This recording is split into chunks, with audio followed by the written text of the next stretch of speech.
पिछली क्लास में हमने structure and function related to transport system यानी ट्रांसपोर्ट जो सिस्टम है यानी हमारे जो परिवहन तंत्र से जुड़ी संरचनाएं और उनके कार्य इसके बारे में जानकारी प्राप्त कर किए। तो जो हार्वे है उन्होंने पाया और देखा कि रक्त पंजे से कोहनी की तरफ नली में भरता है और निश्चित ही ये नलियाँ हमारे हृदय तक रक्त का परिवहन करती है। इस प्रयोग से हार्वे ने पाया कि रक्त पंजे से कोहनी की तरफ नलियों के द्वारा हृदय तक पहुंचता है। उनके अनुसार सीरा वो नलियाँ है जिससे रक्त हृदय की तरफ बहता है। यानी हमारे शरीर में रक्त का जो परिवहन होता है वो धमनी एवं सीरा के माध्यम से होता है। यानी जो रक्त जो है हृदय की तरफ बहता है और धमनी वे नलियाँ हैं जिससे रक्त हृदय से पूरे शरीर तक बहता है। यानी हमारे जो हृदय से जो शुद्ध रक्त है, शुद्ध रक्त का बहाव हृदय से पूरे शरीर में जो बहता है यानी ऊतक तक कोशिकाओं तक पहुंचता है वो धमनी के माध्यम से, और वहाँ से अशुद्ध जो रक्त है वो फिर से वापस हृदय तक आता है शुद्धिकरण के लिए, वो है सीरा।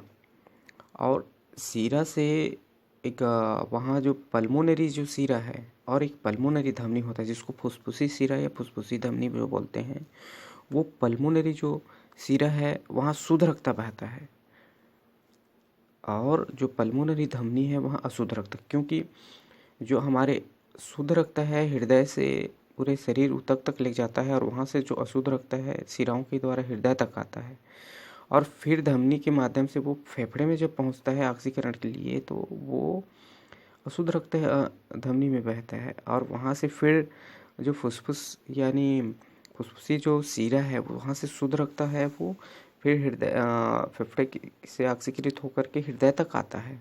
तो वहाँ इस प्रकार का क्रिया होती है। ठीक है। हमारे शरीर में कई जगह सिराओं को त्वचा के नीचे देखा जा सकता है जिसमें बहता हुआ रक्त नीले रंग का प्रतीत होता है, पर वास्तव में ये रक्त गाढ़े लाल रंग का होता है। धमनियों में बहता हुआ रक्त जो सुर्ख लाल होता है और धमनियों को कुछ ही जगहों में महसूस कर सकते हैं जैसे कलाई है, कोहनी है आदि, क्योंकि कुछ धमनियाँ ही सतही अर्थात त्वचा के ठीक नीचे पाई जाती है ना। यहाँ पर देखते हैं परिवहन तंत्र में हृदय की भूमिका, role of heart in transport system. ये वाला जो चित्र दिखाया है हृदय, हमारे हृदय का प्रकोष्ठ का चित्र है। यहाँ पर देखेंगे ये आपका दायां आलिंद वाला भाग है और ये बायां आलिंद है, ये दायां निलय वाला भाग और ये बायां निलय वाला भाग। और यहाँ से जो फुसफुस धमनियाँ हैं, ये फुसफुस धमनियाँ हैं और ये फुसफुस सिराएं हैं। फुसफुस सिराएं जो हृदय फेफड़े से जो शुद्ध रक्त है हमारे बायां आलिंद में पहुंचता है और बायां आलिंद से बायां निलय और बायां निलय के माध्यम से वो महाधमनी होते हुए ये पूरे शरीर में अन्य जो धमनी है उसके माध्यम से पहुंचाती जाती है।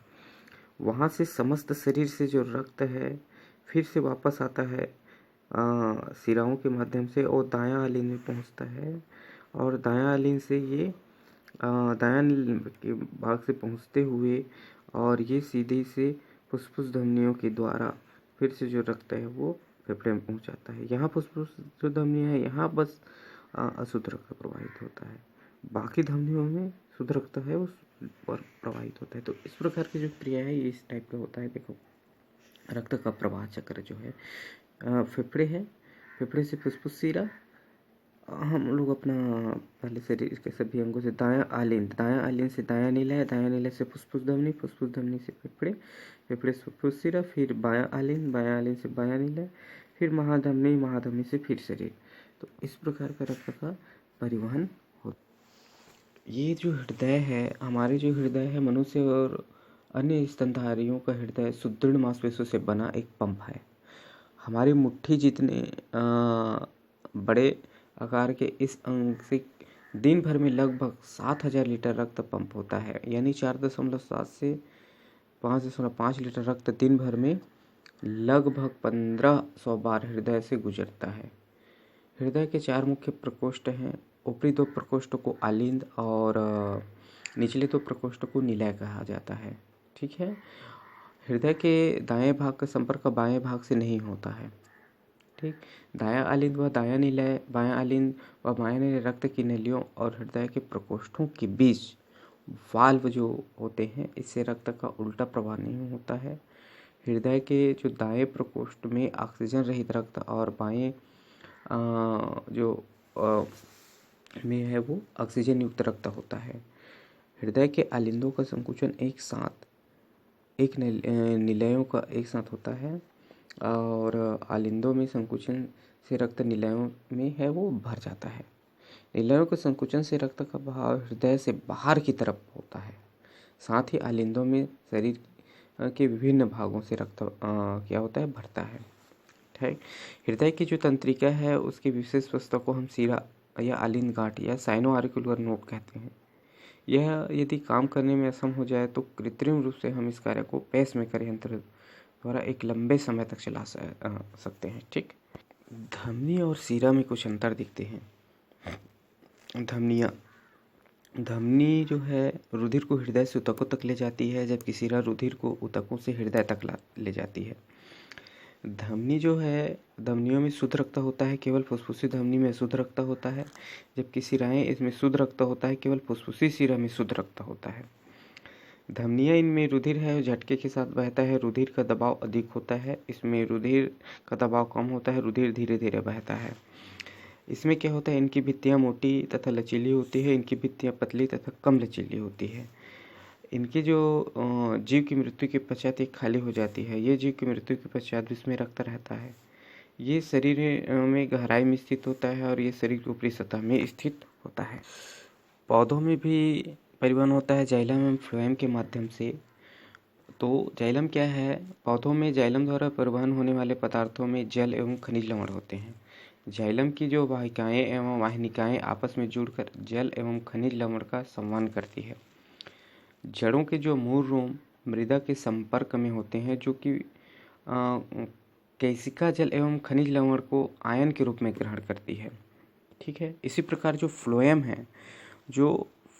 है पौधों में भोजन तथा अन्य पदार्थों का परिवहन है वो फ्लोएम के द्वारा होता है। फ्लोएम की चैलनी नलिकाओं से जो प्रकाश संश्लेष उत्पाद होते हैं उसका जो परिवहन है जड़ों, फलों और वृद्धि वाले जो अंग होते हैं उसकी ओर होता है।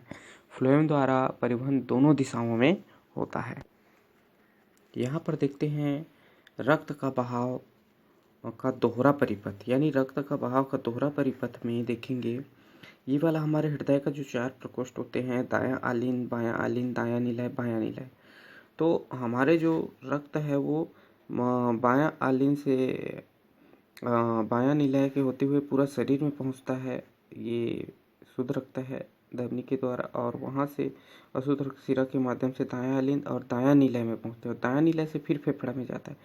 फेफड़ा में पहुँचता है, जैसे फेफड़ा में पहुँचने के बाद ये ऑक्सीजन युक्त रक्त है, ऑक्सीकृत जो रक्त है वो फिर से ये धमनी है ना, यहाँ शुद्ध रक्त फिर आ जाता है फेफड़े से जो शुद्ध रक्त है शिरा के माध्यम से बायां आलिंद और बायां निलय में पहुँचता है, और वहाँ से फिर से धमनियों के द्वारा पूरा शरीर और शिराओं के द्वारा शुद्ध रक्त फिर से आलिंद में पहुँचता है। तो रक्त का बहाव दोहरा परिसंचरण होता है। यहाँ इसमें होता क्या है, हृदय से रक्त का बहाव एक साथ 2 परिपथों से होकर गुजरता है। इसमें होता क्या है, एक परिपथ में हृदय से शरीर की सभी कोशिकाओं तक और वहां से वापस हृदय तक रक्त का बहाव होता है। इनमें बाएं निलय के संकुचन से महाधमनी से होकर ऑक्सीजन युक्त रक्त का बहाव कई अन्य धमनियों से शरीर के सभी ऊतकों तक पहुंचता है, और इससे आगे कोशिकाओं के माध्यम से शरीर के सभी कोशिकाओं तक रक्त पहुंचता है, और कोशिकाओं से ऑक्सीजन रहित रक्त अन्य कोशिकाओं एवं शिराओं के द्वारा हृदय के दाहिने आलिंद तक बहता है। दूसरे परिपथ में हृदय के जो बाएं निलय के संकुचन से फुसफुस धमनी से फेफड़ों तक रक्त का बहाव होता है, और रक्त की नलिकाओं से बहते हुए रक्त का फेफड़ों से ऑक्सीकृत होता है। ये फुसफुस शिरा से ऑक्सीकृत रक्त हृदय के बाएं आलिंद तक बहता है। यहाँ पर देखते हैं रुधिर यानी ब्लड। रुधिर को ब्लड, रक्त, खूनी जो भी कहा जाता है। तो रुधिर क्या है, रुधिर एक तरल संयोजक है। मानव शरीर में वयस्क जो होता है उसमें 5.5 लीटर 5.5 लीटर रुधिर पाया जाता है। इसके दो प्रमुख घटक होते हैं, लाल रुधिर कणिकाएं और श्वेत रुधिर कणिकाएं। तो लाल रुधिर कणिकाएं क्या है कि इसको लाल रुधिर कणिकाओं को इरिथ्रोसाइट कहा जाता है। मनुष्य में लाल रुधिर कणिकाएं केंद्रक विहीन होती है। ये लाल रक्त रंग की होती है क्योंकि हीमोग्लोबिन वर्णक पाया जाता है। हीमोग्लोबिन ऑक्सीजन एवं कार्बन डाइऑक्साइड का वाहक होता है। और श्वेत रुधिर जो कणिकाएं हैं जिनको ल्यूकोसाइट कहा जाता है, ये बड़ी केंद्रक युक्त रंगहीन कणिकाएं हैं। ये हानिकारक जीवाणु एवं मृत कोशिकाओं का भक्षण करके उसे नष्ट कर देती है। इसी प्रकार रुधिर जो प्लेटलेट्स पाई जाती है जिसको थ्रोम्बोसाइट कहा जाता है, ये बड़ी कणिकाएं हैं जो लाल अस्थि मज्जा में पाई जाती है। ये गोल रंगीन केंद्रक विहीन रुधिर कणिकाएं हैं। रुधिर का थक्का जमाने में ये सहायक होती है। तो रुधिर का थक्का किस प्रकार जमता है ये देखते हैं। ये रुधिर जो प्लेटलेट्स जो पाई जाती है, रुधिर प्लेटलेट्स वायु के से संपर्क में आकर थ्रोम्बोप्लास्ट में बदलता है। और जो प्रोथ्रोम्बिन है वो निष्क्रिय होता है। थ्रोम्बोप्लास्टिन और कैल्शियम प्लस के माध्यम से थ्रोम्बिन सक्रिय होता है। और थ्रोम्बिन जो है वो फाइब्रोजन होता है, घुलनशील प्रोटीन है जो फाइब्रिन अघुलनशील प्रोटीन में बदलता है। और फाइब्रिन जो है वो रुधिर है ना, और रुधिर प्लस रुधिर कोशिका में बदलता है और रुधिर की थक्का जम जाता है। हीमोग्लोबिन क्या है? तो हीमोग्लोबिन जो है हमारे रुधिर का जो रक्त है, इसी के कारण लाल रुधिर कणिका बनती है। तो रुधिर का इसका कार्य होता है, रुधिर का लाल रंग हीमोग्लोबिन के कारण होता है। हीमोग्लोबिन जो है हमारे शरीर के अंदर ऑक्सीजन और कार्बन डाइऑक्साइड का परिवहन करता है। लसिका है, लसिका के बारे में जानते हैं। परिवहन की अन्य व्यापक और जटिल जो व्यवस्था होती है लसिका तंत्र है। आमतौर पर यह माना जाता है कि रक्तवाहिनियों में या रक्तवाहिनियों से रक्त के दबाव के कारण कुछ प्लाज्मा बाहर निकलकर ऊतकों के बीच के स्थान में आ जाता है। यह रंगहीन होता है और इसमें अल्प मात्रा में प्रोटीन होता है। यह द्रव्य लसिका है। रक्तवाहिनियों की तरह ही लसिका वाहिनियों के जरिए यह द्रव्य ऊतकों के बीच में एकत्रित होकर शिराओं के रक्त में वापस पहुंचता है, जिससे रक्त का संगठन नियमित बना रहता है। इसमें उपस्थित जो प्लाज्मा व संयुक्त रक्त कोशिकाओं से शरीर में संक्रमण से रोकथाम, ऊतकों की मरम्मत आदि कार्य संपन्न होती है। वसा का परिवहन मुख्य रूप से लसिका के द्वारा होता है। लसिका तंत्र की नलियों में वाल्व व क्रमानुकुंचन गति से उनमें द्रव्य का बहाव ये बना रहता है। श्वसन तंत्र यानी सभी सजीवों में, चाहे पौधे हो या जंतु, श्वसन एक निरंतर चलने वाली जैविक प्रक्रिया है। इसमें शरीर और वातावरण के बीच गैसीय आदान प्रदान होता है, जिसके लिए पौधों में रंध्र और नलियों, तो जंतुओं में गलफड़े, त्वचा या फेफड़ों और नलियों की विशेष व्यवस्था। हमारे शरीर में मुख्य रूप से दो फेफड़ों और श्वसन संबंधित नलियों, श्वसन नली के जरिए गैसीय आदान प्रदान की व्यवस्था है। ठीक है, तो इसमें हमारे शरीर में जो मुख्य अंग है, श्वसन अंग, वो फेफड़ा है। ठीक, ये श्वसन तंत्र है। श्वसन तंत्र का जो चित्र देखिए, इसमें श्वसन तंत्र क्या है। श्वसन तंत्र मनुष्य में श्वसन क्रिया एवं पूर्ण विकसित तंत्र द्वारा होती है, जिसे श्वसन तंत्र कहा जाता है। और मनुष्य में यह तंत्र कई अंगों का बना होता है। इन अंगों को श्वसनांग कहते हैं। ठीक, कार्य के अनुसार श्वसन अंगों को दो समूह में बांटा जा सकता है। पहला है मुख्य या आवश्यक अंग और दूसरा है संवाही या सहायक अंग होता है। तो मुख्य अंग क्या होता है? जो मुख्य श्वसन अंग है, यह श्वसन तंत्र में फेफड़ा आवश्यक अंग है, जिसमें रक्त तथा वायु के मध्य O2 एवं CO2 का परस्पर विनिमय होता है। ठीक, और संवाही अंग या जो संवाही अंग यानी सहायक अंग जो होता है, ये अंग गैसीय विनिमय में प्रत्यक्ष भाग नहीं लेते, परंतु फेफड़ों के गैसीय विनिमय में सहायक होती है। जैसे इसमें आता है बाह्य नसा छिद्र जो है, यानी और नाक जिसको बोलते हैं, और नासापथ है, स्वर यंत्र या लैरिंग्स जिसको बोलते हैं, श्वास नली या ट्रैकिया जिसको बोलते हैं, ब्रोंकाई या और ब्रोंकियोल होता है इसमें। तो इसमें हम मुख्य अंग में यानी जो होता है उसमें मुख्यतः फेफड़े को देखते हैं। फेफड़ा क्या है? यह मुख्य जो संवाही अंग होता है, उसमें मनुष्य के श्वसन तंत्र में एक जोड़ी फेफड़ा पाया जाता है जो शंकु के समान होता है। यह हृदय के दोनों तरफ फुफ्फुसी गुहा में यह उससे ढका रहता है। और श्वसन अंग के जो सहायक अंग होता है, उसमें देखते हैं नासा छिद्र जो आता है। और नासा छिद्र या नासा मार्ग जो होता है, वो मनुष्य के मुख के ऊपर एक जोड़ी नासा छिद्र पाया जाता है, जिसके बीच में एक पट पाया जाता है। यह छोटी गुहा में खुलता है, जिसे नासा मार्ग कहा जाता है। उसके बाद कंठ तथा श्वास नाल जो होता है, कंठ या श्वास नाल जो होता है वो नासा गुहा से श्वसन में ली गई जो O2 है ग्रसनी से होते हुए एक नली में जाती है, जिसे श्वास नली कहते हैं। यह करीब 12 सेंटीमीटर लंबी होती है। जो श्वास नली का अगला सिरा एक बक्से के समान रचना बनता है, जिसे कंठ या स्वर कोश या लैरिंक्स कहते हैं। इसके बाद आता है जो ब्रोंकाई या ब्रोंक्यूल्स जो होता है, श्वास नली बक्षीय गुहा में जाकर 2 भागों में बढ़ जाती है, जिसे ब्रोंकाई कहा जाता है। और प्रत्येक जो ब्रोंकस है अपने अपने तरफ से फेफड़ों में जाकर कई शाखाओं में बढ़ जाती है ना। और ये शाखाएं पुनः पतली शाखाओं में बढ़ जाती है, जिसे ब्रोंक्यूल्स कहा जाता है। पुनः ब्रोंक्यूल में 2 से 10 शाखाओं में बढ़ जाती है, जिन्हें कुपिका वाहिनी कहते हैं। कुपिका वाहिनी का अंतिम जो सिरा है फूलकर छोटे कोषों में समाप्त हो जाती है, जिन्हें कुपिका कोष कहा जाता है। इनमें और छोटे छोटे कोष होते हैं जो कुपी कोष या वायु कोष्ठ कहलाती है। जो इनकी जो दीवार है वो फुसफुसी ऊतकों की बनी होती है और कोशिकाओं के कारण ही फेफड़ा को जो स्पंजी होता है। ठीक, यहाँ पर ऑक्सीशोषण और अनॉक्सीशोषण, ये ऑक्सीशोषण यानी ऑक्सीजन की उपस्थिति में होने वाली शोषण, अनॉक्सीशोषण यानी ऑक्सीजन की अनुपस्थिति में होने वाली शोषण है।